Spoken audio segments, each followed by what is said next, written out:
کہ اللہ تعالیٰ اس رات سب کی مغفرت فرما دیتا ہے، سب کی مغفرت فرما دیتا ہے، لیکن بعض بد نصیب ایسے بھی ہیں جو اس رات بھی بخشے نہیں جائیں۔ بعض ایسے لوگ بھی فرمایا ان میں سے ایک جو رشتہ داروں کے ساتھ قطع تعلقی کرنے والا ہے، یعنی رشتہ داروں کے ساتھ تعلق کو توڑنے والا ہے۔ آج ہمارا معاملہ یہ ہے کہ چھوٹی چھوٹی باتوں پر رشتہ داروں کے ساتھ تعلق کو قطع کر دیتے ہیں، توڑ دیتے ہیں۔ بھائی بہنوں کے ساتھ جو ہے وہ رشتہ ختم کر دیتے ہیں، اپنے دیگر رشتہ داروں کے ساتھ، ماموں کے ساتھ، خالہ کے ساتھ، پھپھی کے ساتھ، یہ سب رشتہ دار ہیں اور ان کا خیال رکھنا، ان کے ساتھ رشتے کو، تعلق کو مضبوط رکھنا، قائم رکھنا، یہ بہت ضروری ہے، اسے ضروری قرار دیا گیا۔ لہٰذا چھوٹی چھوٹی باتوں پر رشتوں کو ختم کر دینا، رشتہ داروں کے ساتھ بات چیت کو بند کر دینا، یہ حرام ہے اور اس قدر محرومی کا باعث ہے کہ اس عظیم رات بھی ایسے شخص کی بخشش و مغفرت نہیں ہو۔ دوسرا فرمایا ماں باپ کا نافرمان۔ آج ماں باپ کا ادب اور احترام تو ہمیں ایسا لگتا ہے بھول ہی گئے۔ ماں باپ کا احترام بہت ضروری ہے، یاد رکھیے۔ آپ کسی کا ادب کریں نہ کریں، والدین کا ادب بہت ضروری ہے۔ باہر ہمارا معاملہ یہ ہے کہ ہم لوگوں کے ساتھ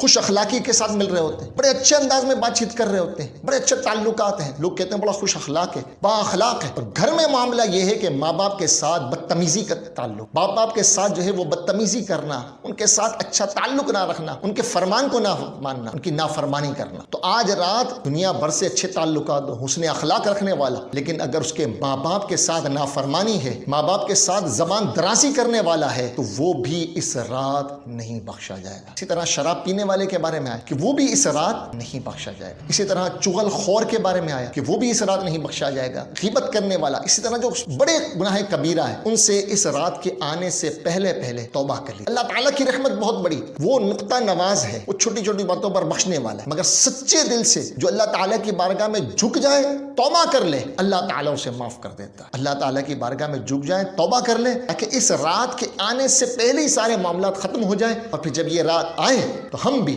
بخشے ہوں میں شمار ہوں۔ اللہ تعالیٰ سے دعا ہے کہ اللہ تعالیٰ ہمیں ان باتوں کو یاد رکھنے کی توفیق